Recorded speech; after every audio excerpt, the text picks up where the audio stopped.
घटनाक्रमहरू चाहिँ ताजै दिमागमा आउँछ र यो 27 वर्ष यद्यपि नेपालको राजनीतिमा धेरै ठुल्ठुला उथलपुथलहरू भए, धेरै ठुल्ठुला परिवर्तनहरू पनि भए, वर्ग सङ्घर्ष एउटा नयाँ उचाइमा पनि पुग्यो र हाम्रो अगाडि अहिले के कस्ता चुनौती र के कस्ता अवसरहरू छन् भन्ने बारेमा र अहिले भर्खरै केन्द्रीय समितिको बैठकमा हामीले कस्तो सङ्कल्प गर्यौं भन्ने सम्बन्धमा समेत कमरेड नारायण काजी श्रेष्ठ प्रकाशले संक्षिप्त तर सटीक रूपमा नै विषय राख्नु भएको छ।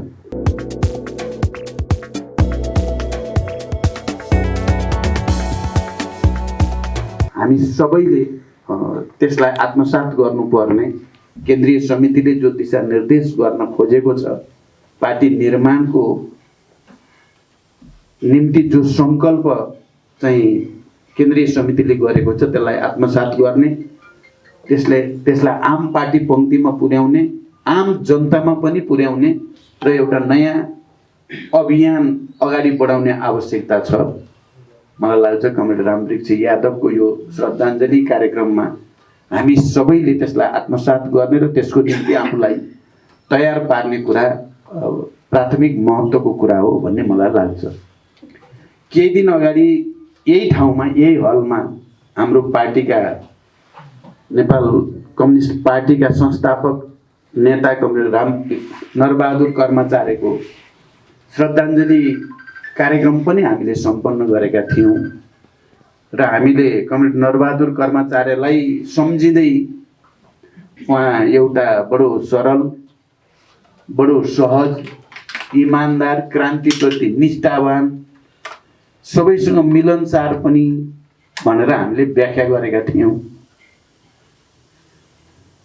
आज कमरेड रामवृक्ष यादवको स्मृतिमा पनि, कमरेड रामवृक्ष यादवलाई सम्झिँदा पनि उहाँ तराई मधेसबाट विकसित भएको त्यस्तो एउटा सर्वमान्य नेताको रूपमा अगाडि बढिराख्नु भएको थियो, जो विचारमा बडो प्रष्ट, सिद्धान्तमा निष्ठावान, आन्दोलनप्रति समर्पित, सबैसँग मिलनसार, फेरि सबैसँग सहज ढङ्गले व्यवहार गर्न सक्ने, मृदुभाषी, अलि बहुआयामिक प्रतिभा थियो कमरेड रामवृक्ष यादवको।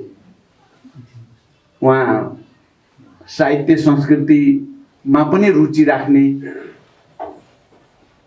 पार्टीमा पनि, राष्ट्रिय अन्तर्राष्ट्रिय विषयहरूमा पनि विशेष दखल र रुचि राख्ने व्यक्ति पनि हुनुहुन्थ्यो। उहाँको शहादत त्यस्तो बेलामा भयो जति बेला नेपालको वर्ग सङ्घर्ष निकै नै नयाँ र चुनौतीपूर्ण मोडतिर जाँदै थियो।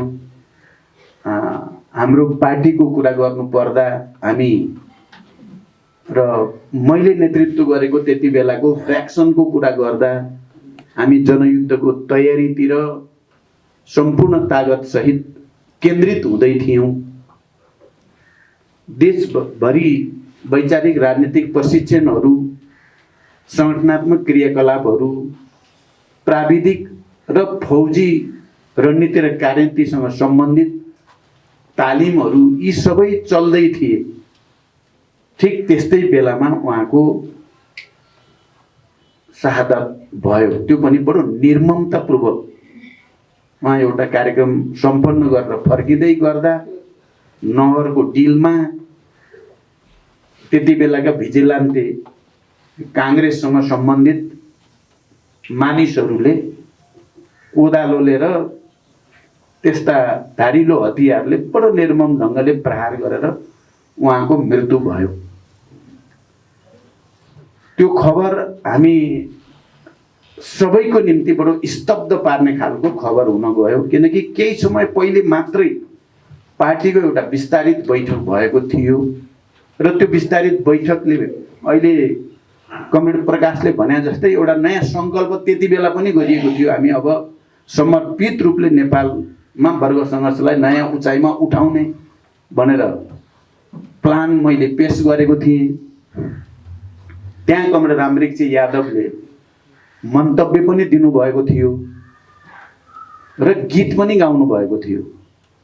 त्यो तरङ्ग देशभरिको प्रतिनिधि कमरेडहरूको दिमागमा निकै गहिरो गरी चाहिँ पैदा भएको थियो। सबैले कमरेड रामवृक्ष यादवलाई संवेदनशील रूपमा एउटा आफ्नो सहृदय नेताको रूपमा आत्मसात गर्ने बनेको थियो त्यो विस्तारित बैठक। त्यहाँ विदेशी कम्युनिस्ट आन्दोलनका नेताहरू पनि थिए, उनीहरूले पनि कमरेड रामवृक्ष यादवको अलि खुलेर प्रशंसा पनि गरेका थिए। त्यसरी राष्ट्रिय रूपमा पनि अन्तर्राष्ट्रिय रूपमा पनि एउटा क्रान्तिकारी नेताको रूपमा कमरेड रामवृक्ष यादव त्यो बैठक विस्तारित बैठकबाट स्थापित हुनुभएको थियो र देशभरि युद्धको तयारीमा लागेका कार्यकर्ताहरूको निम्ति एउटा ऊर्जा जस्तो रामवृक्ष यादव आफैमा एउटा ऊर्जा शक्ति जस्तो बन्न गएको बेला थियो। ठिक त्यस्तो बेलामा उहाँको यसरी हत्या भइसकेपछि त्यो उहाँको शहादत भयो, ठुलो क्षति त भयो, तर त्यो शहादत यस्तो शहादत हुन पुग्यो कि हामीले युद्धको तयारी गर्ने भन्ने कुरा सजिलो कुरा त थिएन, सरल कुरा थिएन, धेरै नै जोखिमपूर्ण कुरा थियो। मानिसहरूलाई हाँसी हाँसी बलिवेदीमा हाम फाल्ने, मर्न तयार हुने, बनाउने भन्ने कुरा सजिलो कुरा त थिएन। तर कमरेड रामवृक्ष यादवको शहादतले भर्खरै विस्तारित बैठकबाट फर्केका कार्यकर्ता र नेताहरूमा एउटा यस्तो शक्ति पैदा भयो कि अब उहाँको बदला लिन हामी चाहिँ मृत्युसँग खेल्नै पर्छ भन्ने एउटा सङ्कल्प पैदा भयो। म सबैतिर प्रशिक्षणमा गएको थिएँ त्यति बेला र प्रशिक्षणको एउटा मुख्य विषय कमरेड रामवृक्ष यादवको बलिदान र त्यसलाई हामीले कसरी बुझ्ने र हामी जो वर्ग सङ्घर्ष आन्दोलनलाई नयाँ उचाइमा उठाउन खोजेका छौँ त्यसको निम्ति कमरेड रामवृक्ष यादवको बलिदानलाई कसरी ऊर्जाको रूपमा प्रयोग गर्ने भन्ने विषय नै एउटा मुख्य विषय हुने गरेको थियो। र त्यसले वर्ग दुश्मनहरूप्रतिको घृणा पार्टीका नेता कार्यकर्ताहरूमा र समर्थक शुभचिन्तक जनतासम्म पनि वर्ग बैरीहरूप्रति निकै चर्को घृणा बोध गरायो त्यसले र बदला भाव चाहिँ प्रतिक्रियावादीहरूलाई सजाय दिनै पर्छ, उनीहरूलाई चाहिँ उनीहरूले गरेको अपराधको चाहिँ मूल्य उनीहरूले चुकाउनै पर्छ, त्यसकारण चाहिँ जनयुद्ध ठिक छ भन्ने एउटा माहौल त्यसले बनाइदिएको थियो।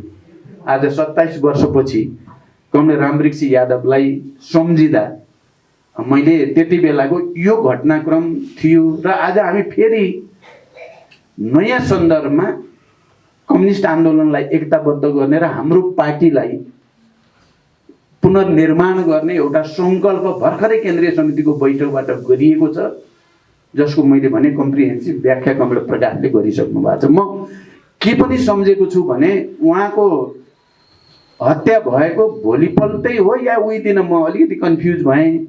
म बर्दिवास पुगेको छु, भोलिपल्ट बर्दिवास पुगेको छु। त्यति बेला पार्टीमा यो चाहिँ विचार प्रवृत्तिको अलिकति सङ्घर्ष थियो, दुई धार भएका थियौँ, हामी अलग अलग जस्तो भइसकेको थियौँ। तर कमरेड रामवृक्ष यादवको हत्याप्रति घृणामा हामी सबै एकै ठाउँ थियौँ। म त्यो सम्झिराखेको छु। बर्दिवासमा त्यति बेला कमरेड प्रकाश भनौँ या लामाजीले नेतृत्व गरेको साथीहरू जहाँ हुनुहुन्थ्यो, हामी केही राजनैतिक कार्यदिशासँग सम्बन्धित केही विषयमा मतभेदको कारणले एकै ठाउँमा नभए पनि म के स्मरण गर्न चाहन्छु भने कमरेड रामवृक्ष यादवले हामी सबैलाई जोड्नु भयो थियो। त्यति बेला प्रतिक्रियावादीहरूको षड्यन्त्रका विरुद्ध हामी मिलेर जानुपर्छ भन्ने भावना पैदा भएको देखाएको छु मैले बर्दिवासमा। त्यहाँ उभिँदै गर्दा, साथीहरूसँग कुरा गर्दै गर्दा उहाँसँग सम्बन्धित अन्य कार्यक्रमहरूमा सबैको उस्तै प्रकारको संवेदना, उस्तै प्रकारको संवेदनशीलता थियो। त्यसकारण मैले यो कुरा किन स्मरण गर्न आज आवश्यक ठाने भने हामीलाई आज पनि पार्टीलाई एकताबद्ध गर्नु छ। पार्टी प्रवृत्ति र गैर पार्टी प्रवृत्ति भनेर जो शब्दावली यहाँ प्रयोग भयो, हामीले पार्टी प्रवृत्तिलाई बढावा दिनु छ, एकतालाई बढावा दिनु छ, विभाजन फुटगुटलाई निरुत्साहित गर्नु छ। कमरेड रामवृक्ष यादव जस्ता या कमरेड नरबहादुर कर्मचारी जस्ता हाम्रा अग्रजहरूलाई स्मरण गर्दै गर्दा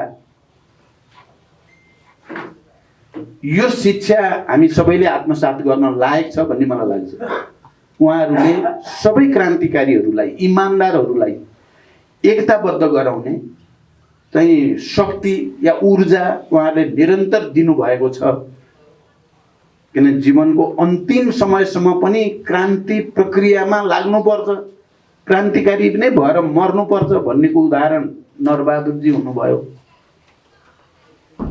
वर्ग सङ्घर्षको निम्ति जस्तोसुकै चुनौतीको पनि सामना गर्नु, जस्तोसुकै बलिदान पनि गर्न तयार हुनुपर्छ भन्ने कुराको उदाहरण कमरेड रामवृक्ष यादव हुनुभयो। र उहाँहरू दुवैले हामी सबैलाई फेरि नयाँ सन्दर्भमा क्रान्ति प्रक्रियामा नै हामी अगाडि बढ्ने हो, क्रान्तिकारी पार्टी नै बनाउने हो। हामीले क्रान्तिकारी विचार र क्रान्तिकारी पार्टीलाई नयाँ उचाइमा उठाउन सकेनौँ या उठाउने सङ्कल्प गरेनौँ भने उहाँहरूप्रति गरेको श्रद्धाञ्जली फेरि एउटा औपचारिकता मात्रै भएर जान्छ र त्यसले रूपान्तरणमा कुनै मद्दत गर्दैन। यस अर्थमा पनि हामीले यसलाई ग्रहण गर्नुपर्छ भन्ने लाग्छ। अहिले अब नेपालमा सबै सकारात्मक शक्तिहरूलाई एकताबद्ध गर्ने कुरा हो। कम्युनिस्ट आन्दोलनका सबै सकारात्मक विचार प्रवृत्ति शक्तिलाई एकताबद्ध गर्ने कुराको आवश्यकता छ। हामीले केन्द्रीय समितिको बैठकमा भन्न खोजेको कुरा र गर्न खोजेको कुरा पनि हामीले कम्युनिस्ट आन्दोलनको एकताको झण्डा उठाउने हो, तर क्रान्तिकारी विचार सिद्धान्त र पद्धतिको आधारमा, विधिको आधारमा एकताको झण्डा उठाउने हो। हामीले राष्ट्रिय एकताको झण्डा उठाउने हो, राष्ट्रिय स्वाधीनतालाई सुदृढ गर्ने उद्देश्यको साथ सबै खाले प्रतिक्रियावादी साम्राज्यवादका विरुद्ध सङ्घर्ष गर्दै राष्ट्रिय एकतालाई सुदृढ गर्ने हो। आन्तरिक रूपमा जो विभेद छ विभिन्न जाति, भाषा, क्षेत्र, समुदायमा, त्यो विभेदको अन्त्य गर्दै आन्तरिक राष्ट्रिय एकता सुदृढ गर्ने कुरा र सबै वैदेशिक दबाव हस्तक्षेपका विरुद्ध राष्ट्रलाई एकताबद्ध गर्ने त्यो झण्डा हामीले उठाउने हो। आम नेपाली जनताको एकताको झण्डा र समृद्धि समाजवाद निर्माणको झण्डा उठाउने हो हामीले। र त्यसको निम्ति हाम्रा यस्ता महान शहीदहरूको कार्यक्रम गर्दा एउटा प्रेरणा, एउटा सङ्कल्प, प्रतिबद्धता अभिव्यक्त गर्ने शक्ति उहाँहरूले प्रदान गर्नुहुन्छ। हामीले त्यसलाई आत्मसात गर्नुपर्छ भन्ने मलाई लाग्छ। क्रान्ति एउटा लामो प्रक्रिया हो। हामीले किताबमा, सिद्धान्तमा त प्राय सबैले बुझेका छौँ, पढेका छौँ। आजभोलि विचारलाई, सिद्धान्तलाई, मार्क्सवादलाई आजको विश्व परिस्थिति अनुसार त्यसलाई अझ मेहनत गरेर विकसित गर्नुपर्ने, परिमार्जित गर्नुपर्ने, नयाँ संश्लेषण गर्नुपर्ने आवश्यकताबारे कम ध्यान जाने गरेको छ। दिनदिनैका संसदीय या दिनदिनैका सानातिना र अझ बढी बुर्जुवा वा पेटी बुर्जुवा क्रियाकलापहरू बढी हुने गरेका छन्। हामी सबै त्यहाँ आफ्नो पद के हुने होला, आफ्नो प्रतिष्ठा के हुने होला